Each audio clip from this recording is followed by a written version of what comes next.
So dear children, today I would like to discuss my new chapter, the subject and predicate from your grammar book of class 4. Have you studied about the subject and predicate earlier? If no, then I would like to explain these two in a very brief manner. Okay, subject. It is the person or the thing in a sentence that is being spoken about. Here what we are getting, that subject is the person or the thing. Whatever it is of which the sentence is going to tell you about is known as subject. What is the matter? What does it is going to do? Whatever the thing or person or a thing in a sentence is to be spoken about is called as a subject. Why? Predicate. It is the part that tells us what the subject does, or is that is what is in action, what is he is performing about, what is he going to tell about the subject. The line which is telling is known as predicate. I would like to give some examples to make it very clear what is subject and a predicate. Okay. Now, for example, the driver stopped the car. The driver wants to stop the car. Here the driver is subject and stop the car is predicate. Okay. Second, we climb the mountain. We means here it is subject and climb the mountain is the predicate. My father went to Dehradun. My father, it is subject, and went to Dehradun. That means he had already been to Dehradun, and it is a predicate. The cat drank the milk. That means the cat here is the subject and he had already completed the milk. It is a predicate. For example, I eat food. I is the subject. Okay, and eat the food means it is a predicate. That means I am going to eat food, or I will eat food. That is dependent upon me and it is telling about me. So I is the subject and eat food is the predicate. Okay. Now in the second part I will give you some rules which will help you to identify the subject and the predicate.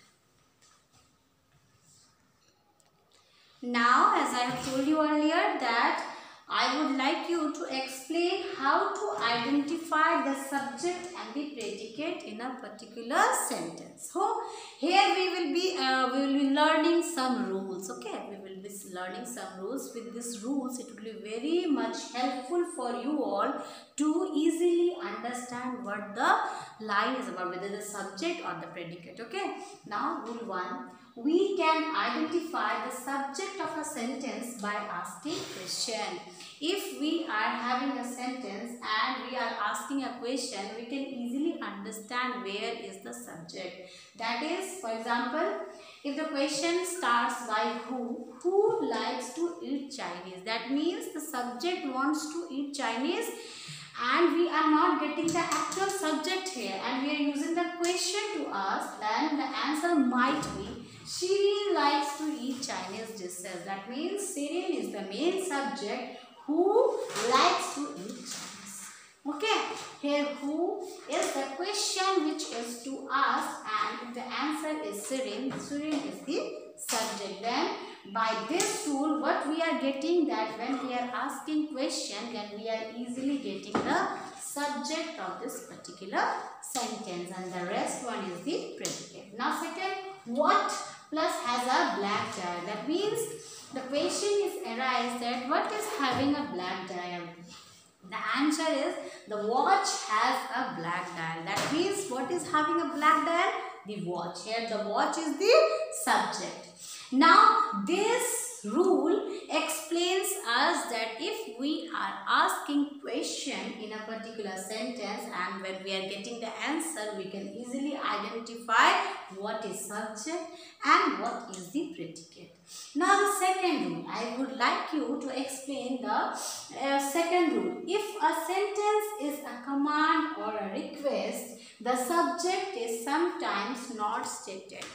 If anyone is commanding, that means if anyone is telling you, hey, go there. If anyone is giving you a request that please come here, that means you are not taking the name. You are not taking the name to tell the request or the command, or you are giving the order, then we are not getting the subject at that case. But if the answer, okay, if the answer, that is, if the question is who is to go there, you go there. But here we are not getting the actual subject, but here the subject is in a, it is not fully defined here. So if the subject here is who to be go there, that is you, है ना, you is to go there, that is only the subject. Here what is happening, that the subject in the second case is not implied. Here we are not getting the subject as a whole.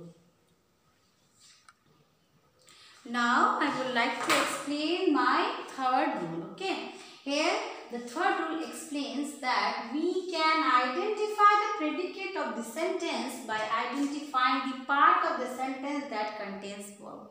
That means that if a sentence is having a verb, here we are easily depicting the predicate. We are able to know where we are using the predicate. The boy, flew the whistle. Okay, blew the whistle. Here, blew is the verb form which is highlighted, and we are easily able to identify the predicate in this particular sentence. The boy blew the whistle.